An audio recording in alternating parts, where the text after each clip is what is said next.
Wheresoever you go throughout the world, the black man is discarded, is ostracized, is relegated to the lowest in things, social, political, and economical.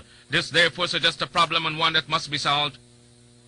We in this section of the world are not entirely free from this unkind, unsympathetic, and uncharitable behavior of the groups or races around us. But since man has been placed on his own responsibility, whether he be black, white, or yellow, he must act on his own account.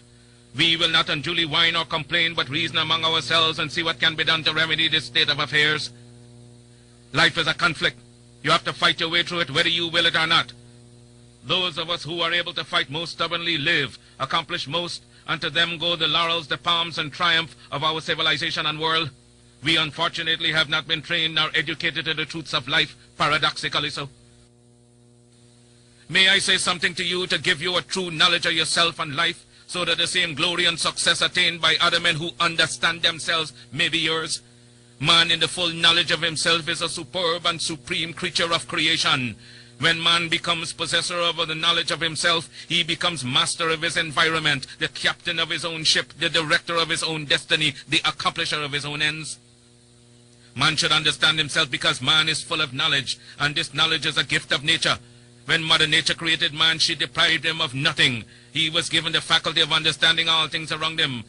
This faculty for understanding has not been taken away from him. None of his senses have been taken away from him. So there is no excuse for the black man in lacking the knowledge that man is used to beautify the world and produce all that he needs for his happiness and civilization.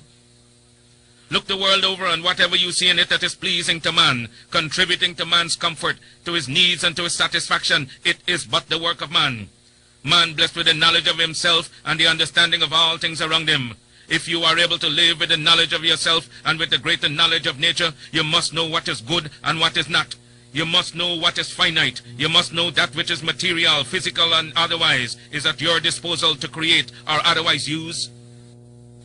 If we leave America and go over to the east to Japan, they will be telling their fellow citizens of Japan of the wonderful accomplishments of the Japanese people, proving that man is moving onward as time moves on. But you have hated yourselves as you have done in previous years. You have shown malice, prejudice, and hate to each other. And the result is that while other races have made progress, while India has made progress towards nationalism, while Ireland has made progress towards republicanism, while the whole world has made progress in man's accomplishments, you still stand fighting yourselves, dishonoring yourselves, showing no disposition toward that higher life so that you will be abundantly blessed.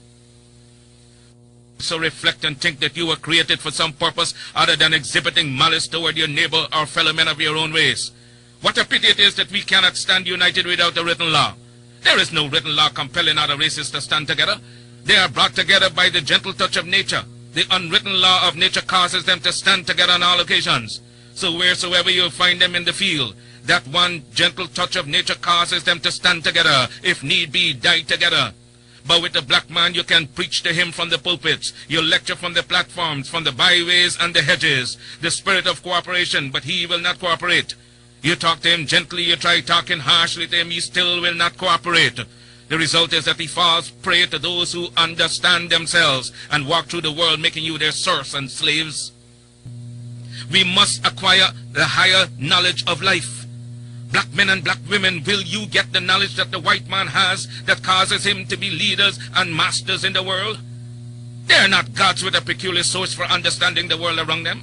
They have only given expression to the knowledge of their humanity and been able to use and conquer all to their satisfaction and glory.